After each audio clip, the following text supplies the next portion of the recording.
بسم الله الرحمن الرحيم. اللهم صل على محمد وعلى آل محمد وبارك وسلم. وقد قال الله تبارك وتعالى في القرآن المجيد والفرقان الحميد: بسم الله الرحمن الرحيم وأتم الحج والعمرة لله. صدق الله مولانا العلي العظيم. الله جل جلاله في دي آيات مبارك اتمام د حج او د عمره امر مشتکړی دی چې تاسو حج پر کوي، یعنی حج کوي، عمره کوي. حج کول په عمر کې پر انسان باندې یو وار فرض دی چې د خاوند مالک د دومره پیسو سي تر ضرورت او تر حاجت بالا د سر زیات مال وي او د تګ و راتګ پیسې ولري، د طیارې او د جهاز ټکټ ولري، صحت ولري، د دشمن بیر او خوف نه پر باندې دا چند شرایط دي. سړی جوړ روغ صحیح سلامت وي او حج باندې فرض شوی، نو پر د باندې حج په عمر کې ور فرض شوی دی. د فرض حکم د الله پاک پر ځای کې عمره چې دا سنت ده. اوس د دې حج میاشت دي چې دا ذی القعده ده، بیا ذی الحجه ده. دا میاشت کې سړی چې د میقات سره یا د میدان سره یا د ایرپورټ سره په احرام کې وي، په حالت احرام کې وي، نو ولاړ شي حرم شریف ته. حالت احرام هغه ته ویل کېږي اول خدا دی چې یو حج مفرد دی، یو حج قران دی، یو تمتع دی. دا موږ چې اوس زو عام خلک چې زی د عمرې نیت وکړي، یعنی احرام د عمرې وتړي، دا تمتع حج دی. تمتع حج هغه ته ویل کېږي چې په اول کې د سفر حج عمره راشي، او قران هغه دی چې په احرام کې نیت د حج او د عمرې دواړه وکړي. مفرد حج هغه ته ویل کېږي چې یوازې د حج نیت وکړي په احرام کې. نو دغه چې اول د عمرې نیت وشي په احرام کې، ورسته چې دی ولاړ شي عمره وکړي، عمرې سزان حلال کې، بیا چې د اتم ورځ راشي بیا دی په هغه اتم په ورځ باندې بیا احرام د حج وتړي، تلبیه ووایي، دا نو حج تمتع بولي. یعنی په اول کې عمره راشي د سفر حج، نو دلته چې اوس په ایرپورټ کې وي یا په میدان کې وي یا په کور کې وي یا تر هغه میقات چې دی نه رسېدلی د هر ملک څخه چې راځي، هر وطن څخه چې وي، افغانستان وي، پاکستان وي، خارجي مملکتونه وي، چې دی کوم ځای میدان ته ځي یا میدان کې وي هلته دی احرام وتړي. احرام دا چې دوی جامې د نر دپاره دا به یوه لنګ کې یوه به پر اوږو راواچي، دونه جامه چې تر دی هلته په طواف کې دی دغه جامه تر راسته بغل لاندې کې پر اوږه یې راواړي، پر چپه دومره قدر به غټي، یعنی 2.5 ګزه جامه چې وي نو هلته ستر ښه پکښې راځي. 2 ګزه هم راځي، 2 متره، 2.5 متره هم راځي. څومره غټ یا هغونه ګټه لري. سړی ښه کې پټ هلته پر ځان ښه را اچول کېږي. نو د نر دپاره احرام دا دی چې اول وار به دی مخکې تر احرام تر دا 2 جامو په کور کې وي، هر ځای چې وي چې دی به زیر ناب، زیر بغل، وریښتان، دا بژرې د سر، دا به سمعي نوکان، دا به ټوله صفا کوي، بدن به پاکوي، غسل به کوي، اودس کوي. بیا به دا 2 جامې په تن کوي د احرام، بیا به 2 رکعته کوي لمونځ. د لمونځ چې وسولو که د لمانځه وخت مکروه نه و، یعنی د لمر راختلو وخت نه و، د لمر پر سر درېدلو وخت نه و، د زوال وخت نه و. دا 3 وختو کې لمونځ مکروه دی. هر قسم لمونځ به سړی نه کوي چې وخت مکروه نه وي. که دغسې فرضي لمونځ وشي یا اشراق لمونځ وکړي یا څاښت لمونځ وکړي یا ماپښین لمونځ وکړي، بیا احرام، یعنی احرام دغه دی چې دا تلبیه ووایي، جامه خیر تړلې ده یا اغوستې ده په ځان باندې، دا د احرام جامې. نو چې لمونځ وسولو دی د سر لس کې تلبیه دی ووایي. تلبیه خو نه دغه ده: لبیک اللهم لبیک، لبیک لا شریک لک، لبیک ان الحمد والنعمة لك والملک لا شریک لک. دا به 3 واره ووایي. 3 واره ویل سنت دي. تلبیه ویل په زور هم سنت دي د نارینه دپاره. ښځه به څوک وایي او ښځه به هم تلبیه وایي. دغه لمونځ چې وکړي نارینه به سر لس کې تلبیه به ووایي، 3 واره به ووایي، په زور به ووایي. او نیت به د عمرې وکړي چې زما نیت د عمرې دی، خدای را څخه قبول کړي، راته اسانه کړي او توفیق باندې راکړي. په پښتو به داسې وایي. نو که په عربي د چا زده وي هغه د عربي ووایي. بیا چې دلته دا تلبیه ده وویله، بیا هغه شان چې په احرام کې ممنوع دی هغه به نه کوي. یعنی ممنوع شان هغه چې خوشبویي به نه لګوي، سر به نه پټوي، جنګ و جدال به نه کوي، نامحرم ښځو ته به نه ګوري او خپلې ښځې ته په شهوت لاس نه وروړي، ځان ته به یې نه نږدې کوي، مچه به نه ځینې اخلي. دا ټوله شان ښکار به نه کوي په حرم کې د حدودو. دا ټوله شان چې دی په حالت احرام کې پښې به لڅ وي، سر به یې لڅ وي، د نارینه دپاره. دا د نارینه احرام شو. د ښځې احرام چې دی دا هم دغه رقم دی، صرف دومره دی چې ښځه به هم دغه رقم منځ وکړي، تلبیه به سوکه ووایي، په زوره بیا نه وایي 3 واره، او نیت به وکړي د عمرې. دا د ښځې احرام شو. نارینه به ګنډلې جامې نه اغوندي، هیڅ قسم ګنډلې جامه به نه وي، یعنې چې ګنډل سوي وي. ښځه به بیا ګنډلې جامې اغوندي، دا د احرام دی. ښځه به سر پټوي او مخ به لڅ وي، پښې به لڅ وي، که په پښو باندې موزي کې یا په لاس باندې دستانې کې هم پروا نه لري، خو مګر خلاصوالی د پښو د لاسو د اولا دی، افضل دی.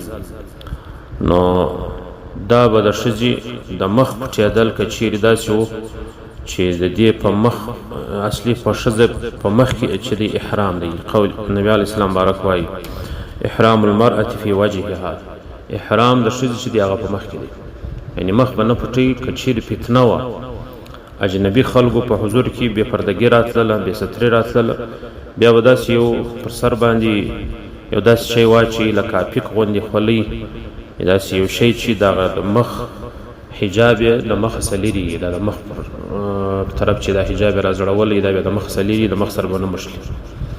نو که چیرې فتنه وه، که فتنه نه وه مخ دې لڅ کړي ښه ده. او دا د ښځې احرام شو. او بیا به چیرې ښځه تلبیه ووایي، دا به د دې پر لارې چې په سفر کې سي دا به تلبیه وایي تر څو چې و حرم شریف ته رسیږي. نرم ښځه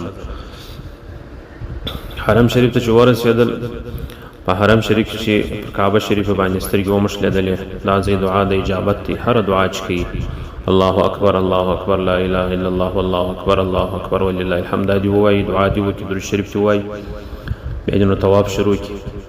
که نر وي که ښځه وي د عمرې طواف خو نو هغه زرغونه ګروپان یا زرغونه بلپان چې لګېږي د حجر اسود څخه لاسونه به پورته کړي، مچ به کړي، تلبیه به قطع کړي، یعنی لبیک اللهم لبیک. دا به تر دا وخته پر وایي څو چې دی حرم ته رسېږي. چې حرم ته ورسېدي سترګې پر کعبه شریف ومښتې، تلبیه به دلته قطع کړي، بنده به کړي. دلته به بیا د طواف شروع که وخت د طواف و د لمانځه وخت نه و، طواف ته شروع کړي، یعنې د فرضي لمانځه وخت نه و، جماعت نه درېدی، طواف شروع کړي. دا یو شوط چې وکړي پر حتین شریف به راوګرځېږي، پر رکن یماني به پسې راوګرځېږي، حجر اسود که یې مچولی سوی خو مچ دی کړي، یا نه سوی مچولی، لاسونه دې پورته کړي، هغه لاسونه دې بیا مچ کړي. نو 7 شوطه به دا طواف وکړي. او دلته د رکن یماني هغه کونج دی چې د حجر اسود په طرف کې دی. حتیم شریف دا ګول ځای ته وایي چې دا شاوخوا دیوال راګرځېدلی، دا حتیم شریف بولي. او د هغه څخه وروسته بیا بل کونج د کعبې شریف دی، دا رکن یماني بولي. بیا په پسې د سلیپ کونج د حجر اسود دی. دغه د یماني رکن یماني او د حجر اسود په مابینځ کې چې کوم حدود د کعبې شریف دي، په دې باندې 80,000 ملایکه ولاړې دي. هر هغه حجي چې دعا کوي دی امین باندې وایي. نو دا ځای بیا د اجابت دی، سړی باید دعاوې دلته وکړي. او بیا به حجر اسود که مسه کولی سوی مسه به کړي، که نه سوی مسه کولی، د هغه لاسونه دې پور کړي، بسم الله الله اکبر والصلاة والسلام علی رسول الله، دا دې ووایي بسم الله الله اکبر والصلاة والسلام علی رسول الله، لاسونه دې پورته کړي، مچ دې کړي. دا یو شوط. بیا به ولاړ شي، بیا به راسي دغه رقم دعاوې به کوي په طواف کې. اللهم ربنا اتنا في الدنيا حسنه وفي الاخره حسنه وقنا عذاب النار. دا دعا به وایي الله اکبر سبحان الله استغفر الله لا اله الا الله، هر څه چې ویلی شي هغه دې وایي. او په اول درو شوطو کې به اقتباع کوي. اقتباع دغه ته ویل کېږي چې دا اوږې به ښوروي. یو خو به دا وي چې دلته د اول طواف ته د مطاف ته داخلیږي، نر به د راسته اوږه څخه د په ټول لرې کې تر لاندې به کې تر راسته اوږه پر دا چپه اوږه به یې راوړي، د راسته اوږه به لڅه کړي. دا به د طواف په وخت کې دا عمل وکړي او په درې اولو شوطو کې به د اوږې ښوروي، دا اوږې به ښوروي. که چیرې خلک نه تنګېدل، او که خلک تنګېدل خلکو ته مشکل رسېدی، خلکو ته زحمت رسېدی، بیا به د اوږې نه ښوروي. یعنی که ځای ولو موقع وله و دې ښوروي، که موقع نه وله بیا دې نه ښوروي. داسې به هم نه کوي چې دی منتظر وي ولاړ وي څو چې دی موقع پیدا کړي اوږې وښوروي، نو بیا خو طواف پاتېږي. چې موقع وله ښوروي دې که نه و بس طواف دې کوي.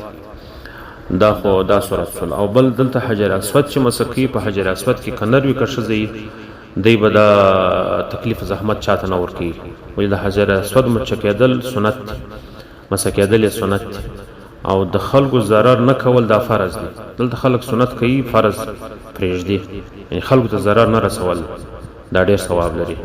او په حرم شریف کې بې ادبي کول، ګناه کول، څومره چې نیکۍ په یو لک دي دغسې ګناه هم بیا الله پاک سړي ته سزا ورکوي ډېره. نو په دغه وخت کې باید سړی ډېر احتیاط وکړي. که لاس ورسولی شي حجر اسود ته مسح دې کړي، که نه شي رسولی بس دغسې لاس پورته کړي. چا ته به تکلیف نه ورکوي چې پر یې ووهي، په ځیګر ووهي، په اوږو یې ووهي، په بل یې ووهي. نو دا رقم به اووه شوطه وکړي طواف. بیا به مقام ابراهیم سره وي یا په هغه اندازه برابر وي په حرم شریف کې 2 رکعته هغه د طواف واجب به وکړي. بیا به اوبه زمزم اوبه وچښي. دلته به دعا وکړي د زمزم د اوبو په وخت کې شهر دعا کوي د ایمان د سلامتیا او د ګناهو د مغفرت د قربانو د ټول امت مسلمه دپاره. په دا وخت کې د طواف د 2 رکعتو وروسته دعا، د زمزم اوبو د دعا، د شفا دعا، د ناجوړۍ دپاره، د دنیا او د آخرت د کامیابۍ دپاره دا دعاوې کول په دې وخت کې بیا الله پاک قبلوي.